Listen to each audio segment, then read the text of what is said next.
पाकिस्तान का डंकेत पाकिस्तान की सरकार को ललकारते हुए चैलेंज करते हुए वो कहता है कि एक लड़की है जो हिंदुस्तान आ चुकी है, लड़की को वापस पाकिस्तान लाया जाए। यदि उस लड़की को और लड़की के बच्चों को पाकिस्तान नहीं ले आए तो पाकिस्तान के अंदर रहने वाले अल्पसंख्यक हिंदू और उनके घरों पर है वो बमबारी की जाएगी, उनको खत्म कर दिया जाएगा, उनको मार दिया जाएगा, और जिसके लिए खुद है वो सरकार जिम्मेदार होगी।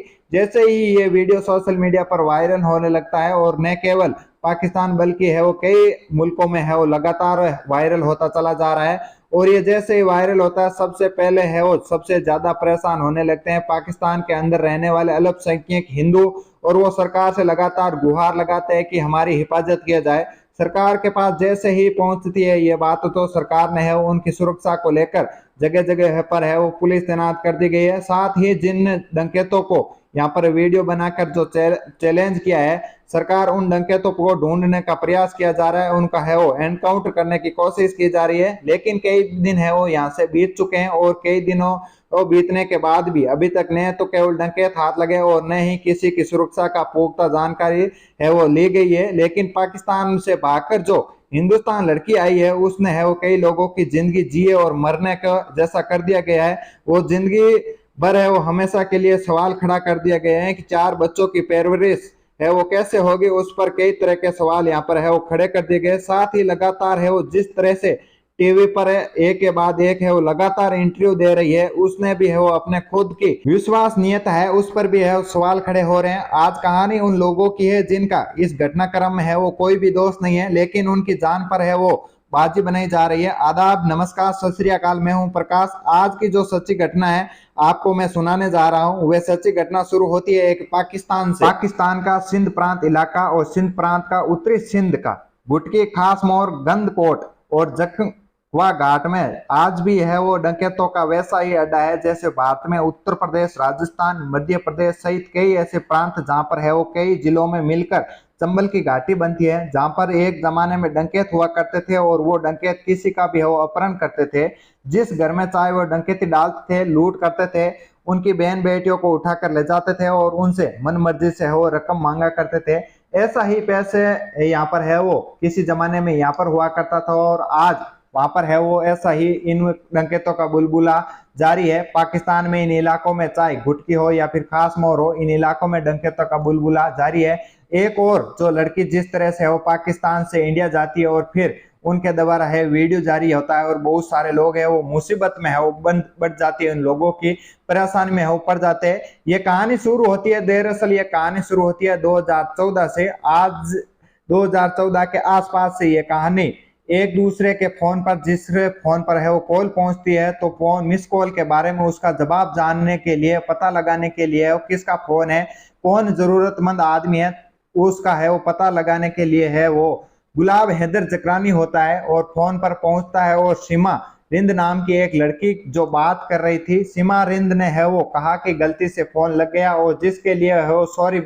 दोनों के है वो यहाँ पर फिलहाल है वो बात है वो बंद हो जाती है, लेकिन दोनों यहाँ पर है वो काम में लग जाते हैं, अपने अपने काम में बिजी हो जाते हैं। लेकिन एक बार फिर से है वो फोन आता है और एक दूसरे का परिचय जानने और एक दूसरे से बातचीत करना है वो शुरू हो जाती है। यहाँ तक है वो बातचीत का सिलसिला है वो लगातार 1.5 से 2 महीने तक है वो लगातार चलता रहता है। वो दिनों एक दूसरे दिन है वो बात है वो उनसे दुख सुख की और प्यार मोहब्बत की बातें भी है वो शुरू करने लग जाते हैं। इस लड़की ने जो कि जोधपुर के है वो कोर मुगल के रहने वाली थी और वो निवासी थी यहाँ की, और वो गरीब परिवार से थी, और जो लड़का था वो भी ज्यादा अच्छे पैसे वाले परिवार से नहीं था, गरीब परिवार से वही था। और दोनों को है वो साथ रहने जीने मरने की है यहाँ पर है वो कस्में खा लेते हैं और साथ ही वो ये फैसला ले लेते हैं। अब ये लोग है वो शादी करने का यहाँ पर है इन्होंने फैसला लिया। लेकिन जैसे ही सीमा रिंद ने वो अपने परिवार वालों को शादी के बारे में बात की, तो उसे पता चला कि मेरे घर वाले है वो किसी कीमत पर है वो शादी को लेकर है वो राजी नहीं होंगे। इसीलिए है वो गुलाब हैदर जकरानी से वो बात करती है और साल 2014 में है वो भाग जाती है। और जैसे ही घर छोड़कर भागती है तो दोनों जाकर है वो अपनी मर्जी से है वो कोर्ट में शादी कर लेते हैं। शादी करने के बाद एक जिंदगी जीना है वो शुरू कर देते हैं। इस लड़की की उस वक्त है वो माँ नहीं होती और बाप, भाई और बहन होता है। लेकिन जब इसके रिश्तेदारों ने है वो, पड़ोसियों ने, सब लोगों ने है वो इस बात पर है वो शादी को सहमति ये जताई। और फिर है वो जिस समय ये लड़की भागी थी उस समय है वो इस परिवार वालों ने ऐतराज किया था। फिर कुछ समय बाद है वो सहमति इन परिवार वालों के है दोनों का साथ रहना शुरू हो चुका था। ये लड़की भागने को लेकर है वहां से बाद इनके सहमति भाव पहुंचने के बाद है वो ये लड़की ये जो यहाँ पर लड़का और लड़की यहाँ से निकल जाते हैं कराची शहर में है वो कराची शहर में आकर यहाँ पर रहने लग जाते हैं। यहाँ लड़का है वो मेहनत मजदूरी के साथ साथ है वो रिक्शा चलाकर है वो अपने परिवार का भरण पोषण है वो करना शुरू कर देता है। दोनों की अच्छी खासी जिंदगी चल रही होती है और वक्त के साथ साथ है इनके लड़के और लड़कियां भी होती है। और वक्त का एक वक्त ऐसा आता है कि यहाँ पर गुलाम हैदर जकरानी है वो सोचता है कि ऐसे हम कैसे जिएंगे और इस जिंदगी को सुधारने के लिए वो साल 2019 में है वो सऊदी अरब यहाँ से है वो चला जाता है। पाकिस्तान कराची से है वो पाकिस्तान कराची से सऊदी अरब के लिए चला जाता है और वहां पर है वो महीने के 50 से 60 से 70 हजार रुपए है वो वहां से महीने के कमाना शुरू कर देता है।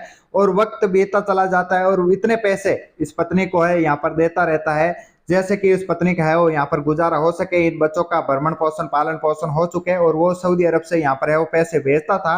लेकिन एक वक्त ऐसा आता है कि पत्नी को इतने पैसे भेजता है कि दूसरे घर में किराए के घर में है वो कब तक रहेगा और वो कहता है कि अपना खुद का घर ले लो। और खुद का घर लेने के बाद है वो इतने पैसे भेजता है और भेजने के बाद यहाँ पर ये महिला है होती है वो अपना खुद का घर अपने नाम पर है वो घर ले लेती है। और लेने के बाद है वो एक साल आता है 2019 में है वो लॉकडाउन चला जाता है और लॉकडाउन लगने के बाद एक दूसरे से है वो मिलने का सिलसिला है सिर्फ और सिर्फ है वो इंटरनेट ही होता है। जो इंटरनेट होता है वो सीमा रिंद इसका नाम है वो सीमा हैदर कर दिया जाता है। जब शादी होती है तो ये सीमा रिंद से है वो सीमा हैदर हो जाता है।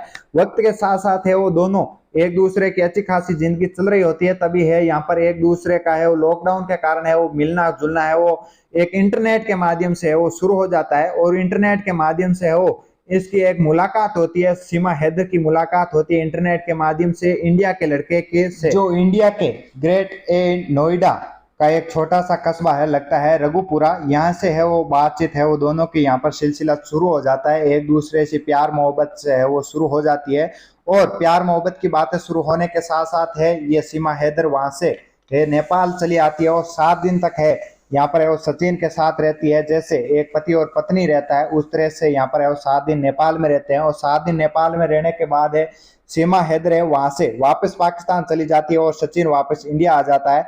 दोनों का मेल मिलाप और प्यार दोनों में है वो यहाँ पर होता है। और दोनों की सीमा हैदर ने है वो सचिन को पूरी घटना नहीं बताई थी उस समय जिस समय ये नेपाल में 7 दिन रहे थे कि मेरे पीछे भी लड़के और 4 लड़के और लड़कियां है टोटल 4 है। ये बात है उन्होंने छुपाई थी और छुपाने के बाद जब ये पाकिस्तान वापस गई थी और फिर वापस है इनसे बातचीत होती थी तो उस समय इन्होंने है वो सीमा हैदर ने बताया था कि मेरे 4 लड़के हैं जो कि यहाँ पर है मैं है उनको साथ लेकर आऊंगी। तो प्यार मोहब्बत एक अंधा होता है तो सचिन ने है उनके लिए हाँ कर दी गई।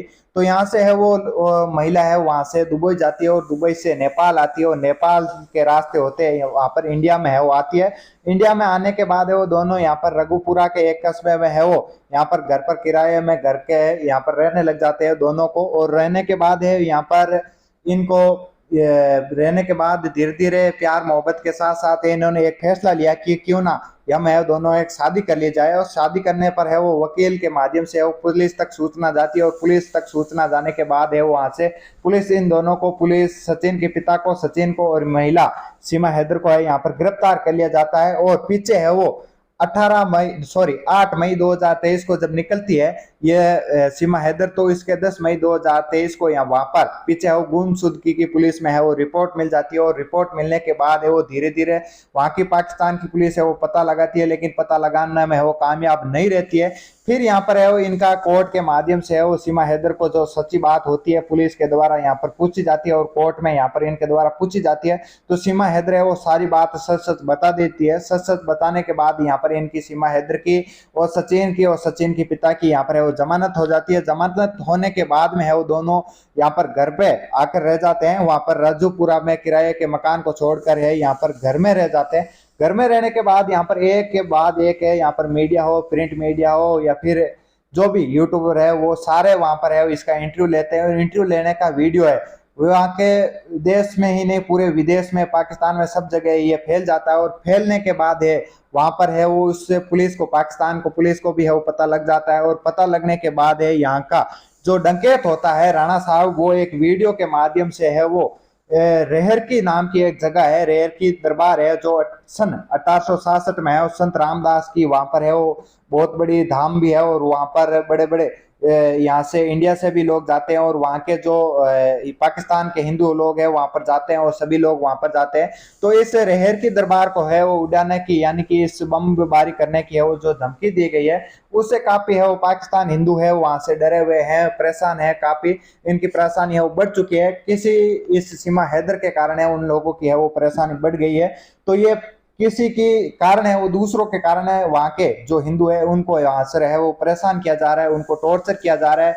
और फिर वहां के पाकिस्तान के पुलिस के द्वारा इन हिंदुओं को जो रक्षा की जाती है, लेकिन अभी तक है वो इन डकैतों को भी है वो यहाँ से खोजा जा रहा है, और उनका एनकाउंटर करने में है वो पाकिस्तान की पुलिस है वो पूरी तरह से तैयार है।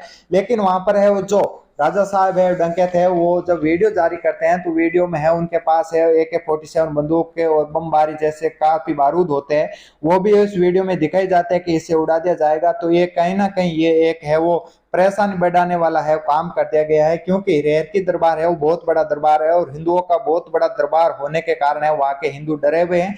तो कहीं ना कहीं ये एक डरावना किसी दूसरे के कारण है वो एक यहाँ पर, और सीमा हैदर इंडिया में है, यहाँ पर एक से बढ़कर एक इंटरव्यू दी जा रही है, लेकिन उसे वहां पर किसी की भी चिंता नहीं है। तो दोस्तों ये कहानी सुनाना मेरा किसी की भावना को ठेस पहुंचाना नहीं है, मेरा ठेस पहुंचाना ये मकसद नहीं है कि आपको इस वीडियो के माध्यम से ठेस पहुंचे। फिलहाल इस वीडियो में इतना ही, मिलते हैं एक नई वीडियो नए अपडेट के साथ, तब तक के लिए जय हिंद जय भारत।